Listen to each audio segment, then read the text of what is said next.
Hi there, I'm Anissa. I thought coming home after earning my MBA would be the beginning of the life I was promised. Instead, I found my name erased, my future stolen by the people who were supposed to love me. My own mother had taken over the $250 million company meant for me, and Grandpa had left behind one last quiet move I didn't see coming. Have you ever trusted someone so much, only to realize too late they had other plans? Let's dive into the story, and let me know in the comments if you've ever felt betrayed by someone you thought was family. The streets of Charleston looked smaller now. Or maybe it was just me, carrying the weight of years away, dreams packed neatly in a diploma case tucked into the back seat. I let the familiar sights roll past the window, oak trees dripping with Spanish moss, the brick sidewalks, the houses that once seemed endless.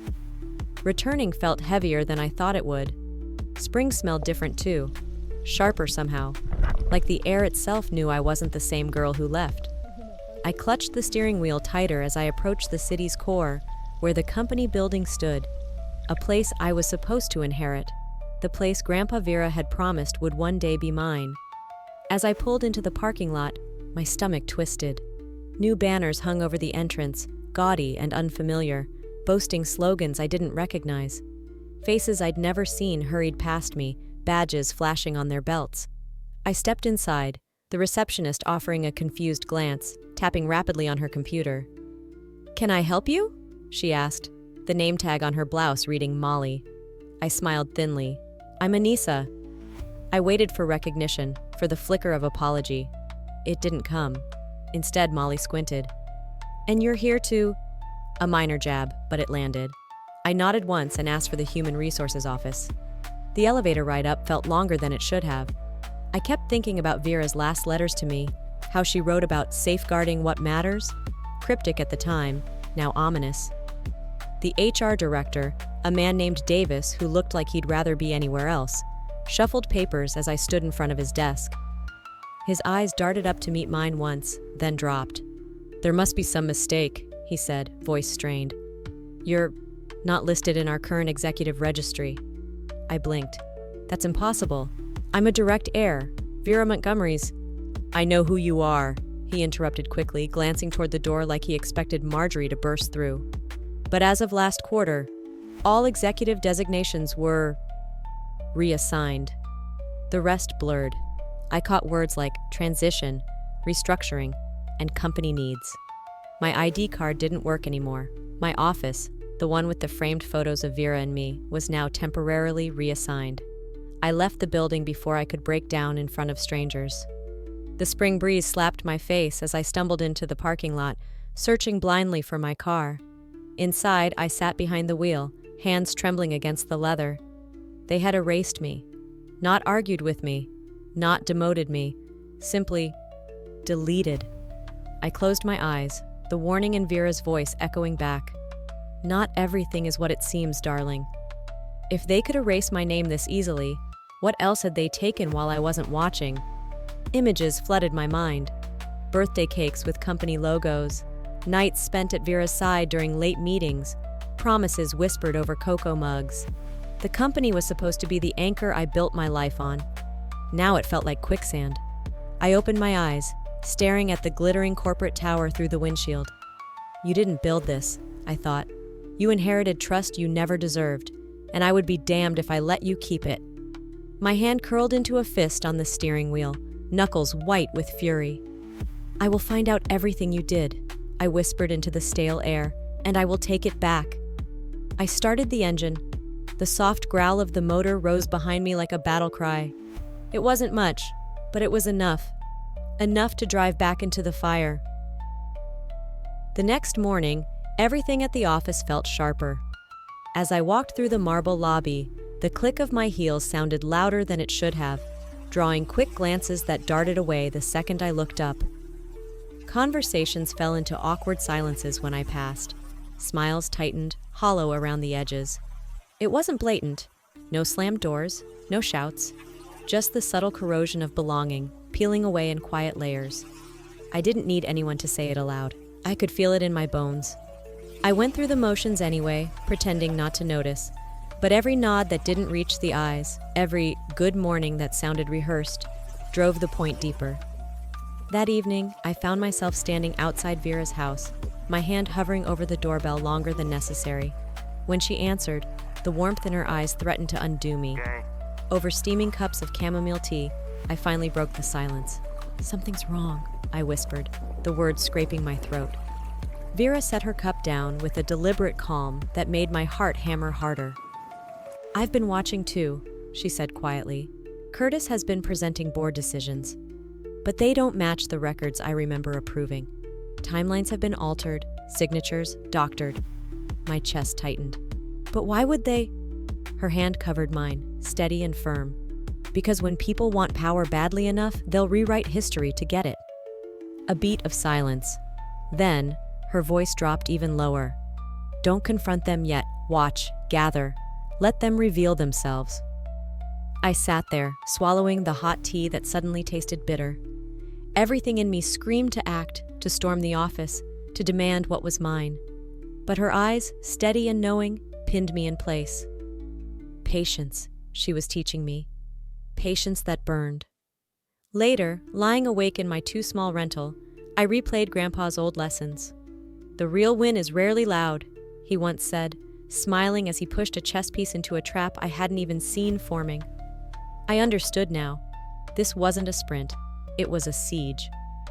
The next morning, the first blow came with a bright, glossy press release. My own face smiled back at me from the company's homepage, the headline crowning me as a symbol of the new legacy under Marjorie and Curtis. They had used me, my smile, my future, as their pawn. I hadn't approved any statement. I hadn't agreed to stand beside them like a trophy. Yet there I was, arm in arm with betrayal. The rage that boiled up was swift and vicious, but I swallowed it down. Tears pricked at my eyes, hot and useless. They weren't attacking me directly. They were slicing me apart with paper cuts. Small, cruel betrayals layered until they bled me dry without ever firing a shot. Sitting at the kitchen table, the article spread out before me, I folded the paper slowly, deliberately, the way Grandpa had once folded a winning hand after a long, silent game. "You built this on my name," I whispered to no one, "but I'll be the one to tear it down." The vow curled in my chest like a living thing, coiling tighter with every breath. By the end of my first week back, the change was impossible to ignore. People didn't just glance away when I entered a room anymore. They avoided entire hallways. Conversations evaporated like mist. The company I once called family now treated me like a haunting. I wasn't just out of place, I was unwelcome. The worst part wasn't the avoidance. It was the way they acted, like I had imagined it all. Like the warmth that once lived in these halls had never existed. I buried the sting deep down, locking it behind the steady smile Vera had taught me to wear. But inside, the hurt cracked through, thin and splintering. Late Friday afternoon, I was invited to a casual media briefing, the words so carefully chosen it set my nerves on edge. Marjorie greeted me at the door, dazzling smile in place, a folder clutched tightly in her manicured hands. "Just a formality," she chirped, sliding the folder toward me.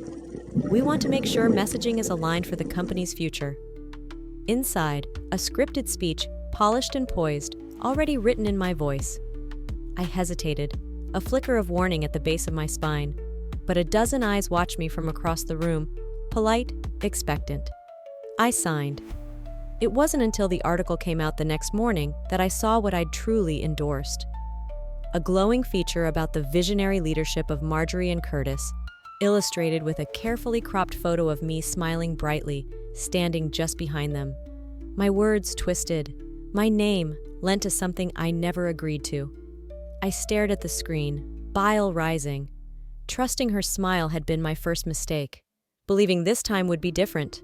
My second. Later that afternoon, while retrieving a forgotten jacket from one of the smaller conference rooms, I overheard two financial managers whispering.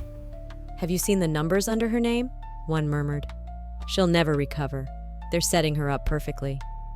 The jacket slipped from my fingers. I found the financial files easily, hidden in plain sight, just buried enough for plausible deniability, loan agreements, massive debts tied to the company, but under my authorization.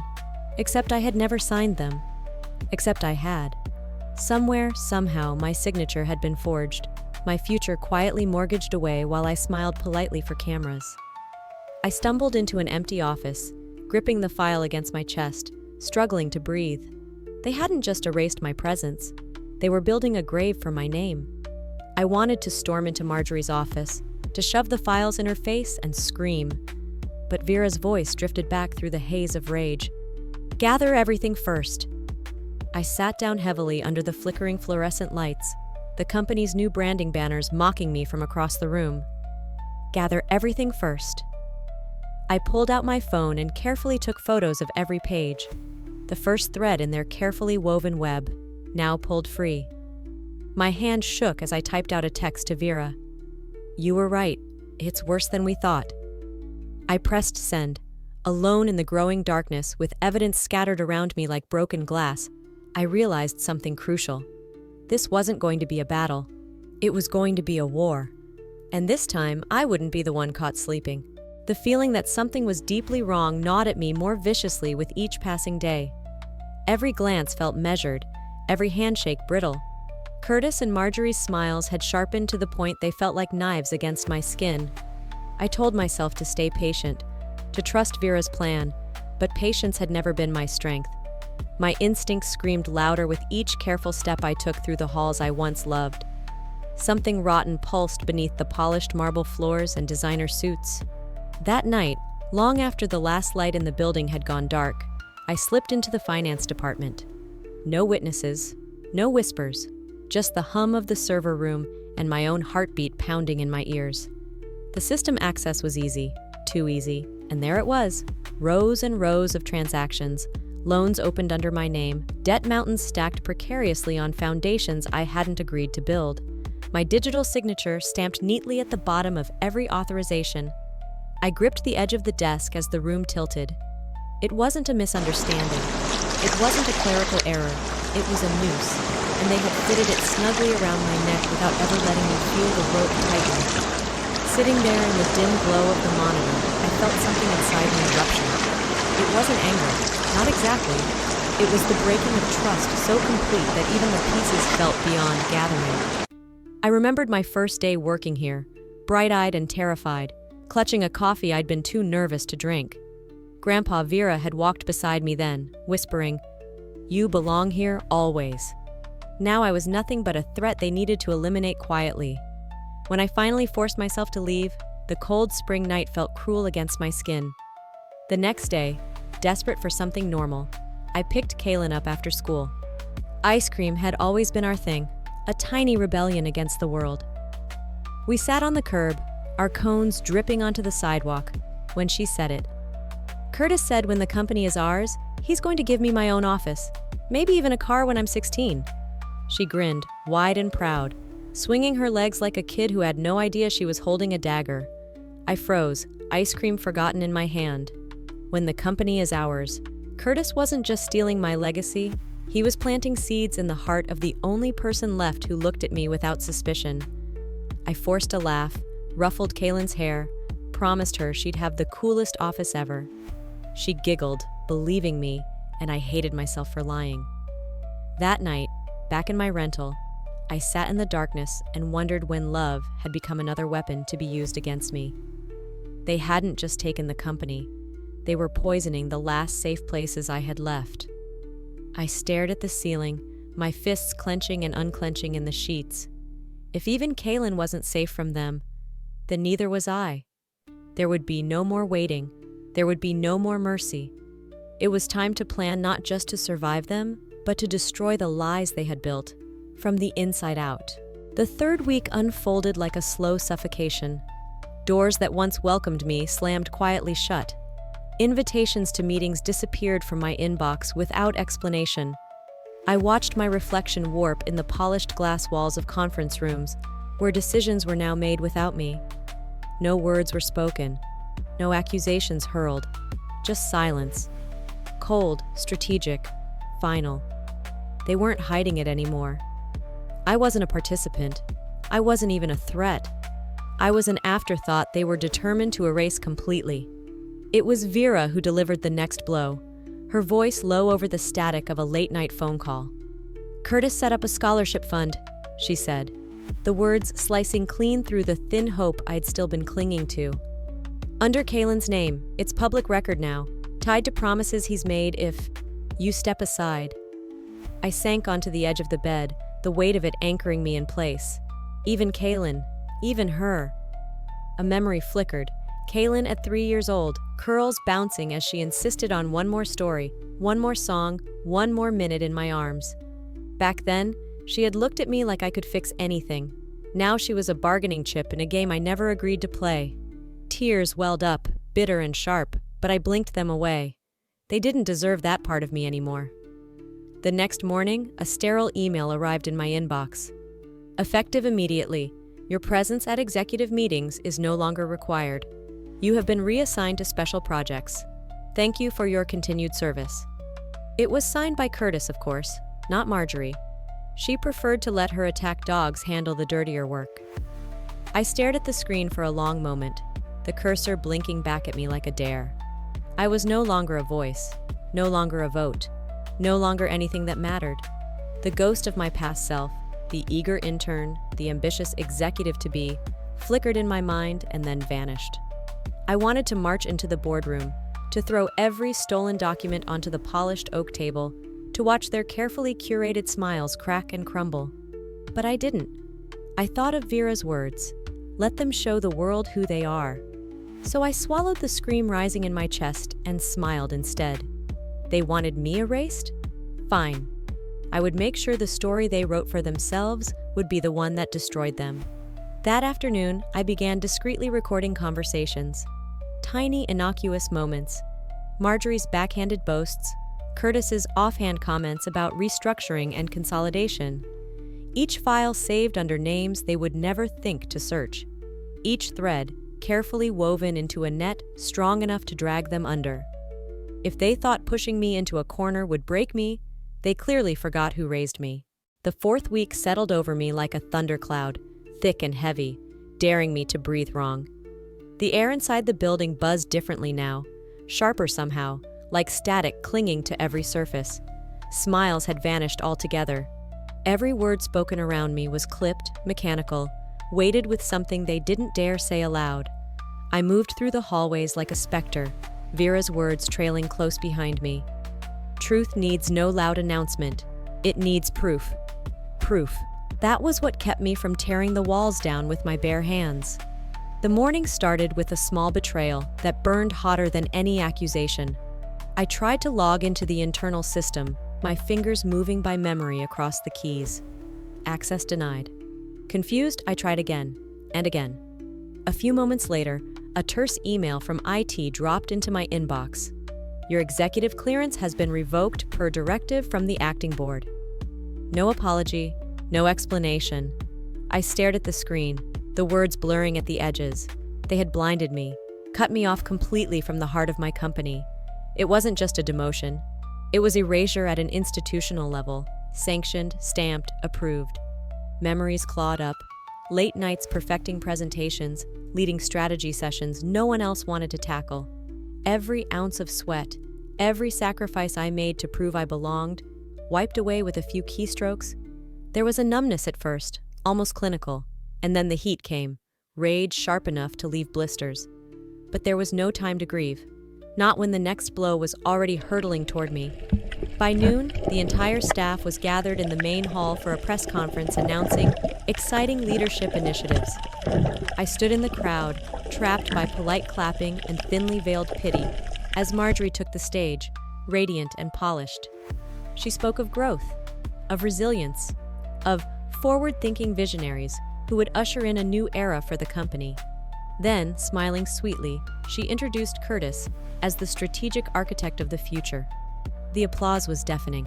I stood there, invisible and burning, while my legacy was paraded across a stage I had built brick by bloody brick.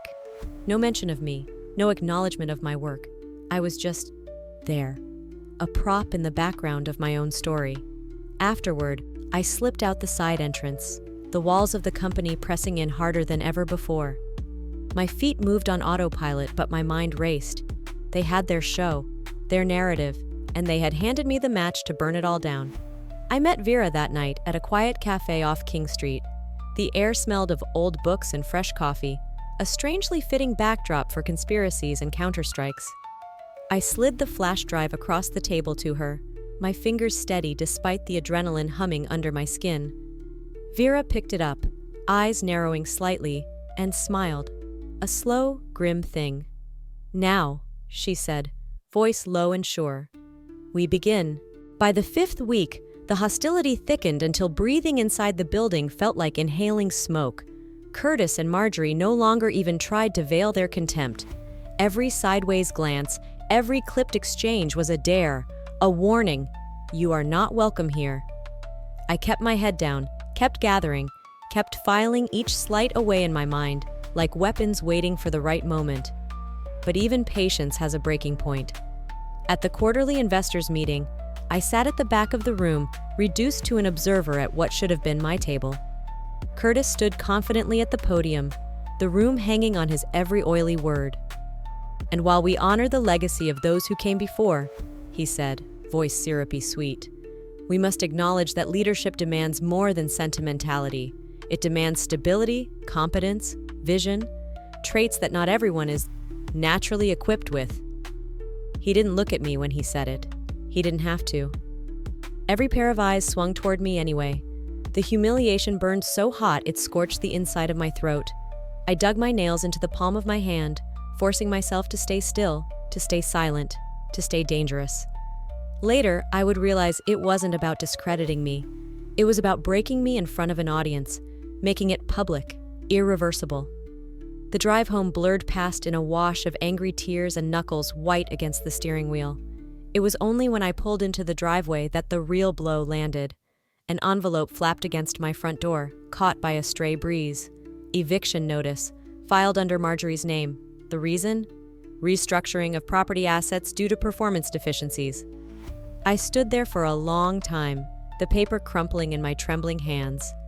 This house, the one Grandpa Vera fought to keep in the family, the one where we celebrated every holiday, where she taught me to ride a bike, where I whispered dreams into the night air, was no longer mine.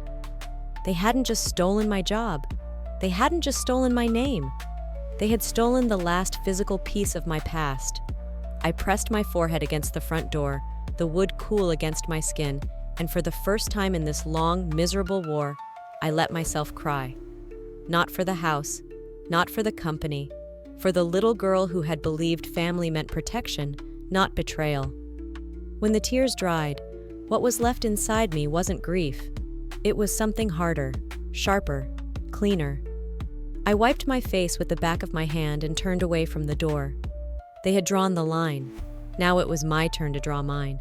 "You stole my company. You stole my name. You stole my home," I whispered into the gathering dusk.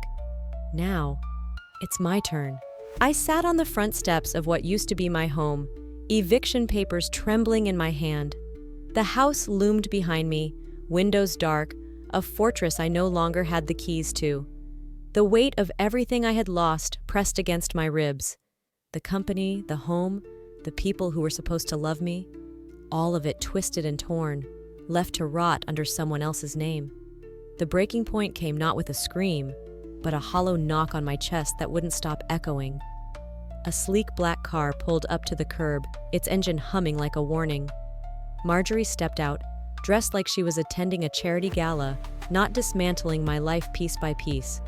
She didn't even flinch at the sight of me sitting there, crumpled and furious. She simply extended a crisp envelope. "Consider this a lifeline," she said sweetly, as if the condescension wasn't thick enough to choke on. Inside was a contract. If I signed, I would receive a modest payout, enough to disappear quietly, enough to move on with dignity. In exchange, I would relinquish every claim, every thread tying me to the company, to the house, to the life Grandpa Vera had carved out for me with her own hands, pitched publicly as an act of mercy.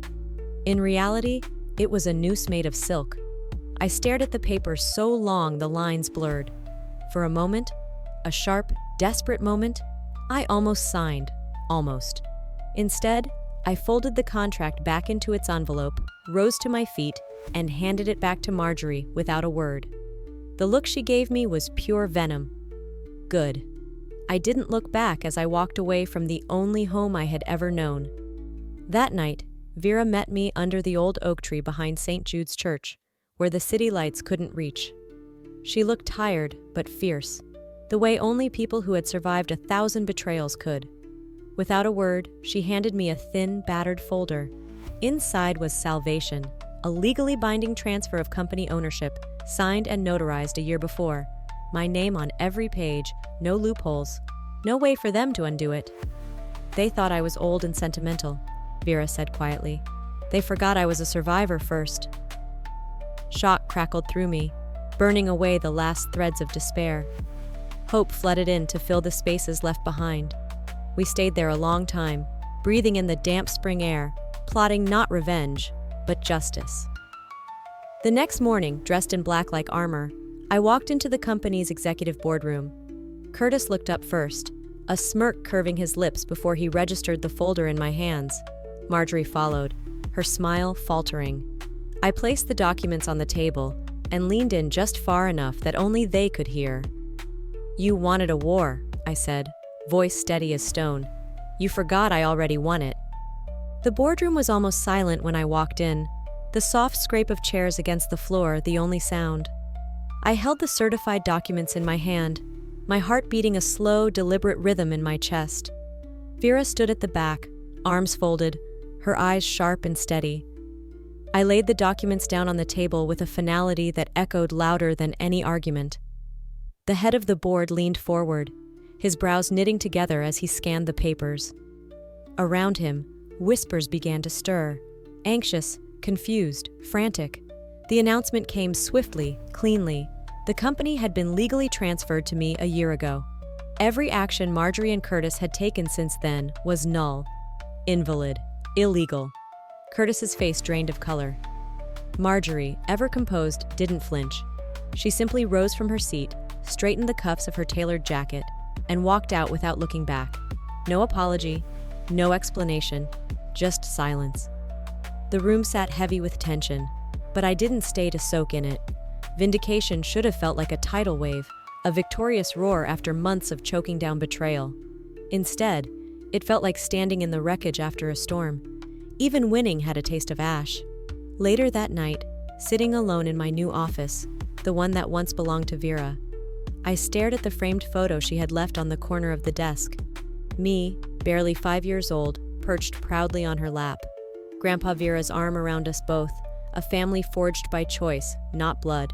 I traced the edge of the frame with my fingertip, blinking back a swell of emotion. The memories came unbidden. Marjorie braiding my hair before school, laughing as she tangled the brush.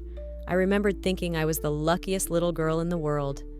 Now, the woman who used to kiss my scraped knees couldn't even meet my eyes across a courtroom. Curtis, predictably, would face investigations, fraud charges, possibly worse. Marjorie? She simply disappeared from the company's narrative, her name scrubbed from the new leadership page like she had never existed. And I let her go. I let all of it go. Chasing old ghosts wouldn't rebuild what mattered. It wouldn't stitch the fractures left inside me. Only time and choice, and a stubborn kind of hope could do that. I looked out over the Charleston skyline from my office window, the city bathed in the warm hues of early evening. A knock at the door pulled me back. A junior manager stood hesitantly in the frame, holding a folder. "Miss Montgomery," he said, using the name that still felt foreign on his tongue. "The team's ready when you are." I smiled, small, real. "Give me one more minute." When he left, I leaned back in the chair, letting the moment settle. Some battles are won in courtrooms.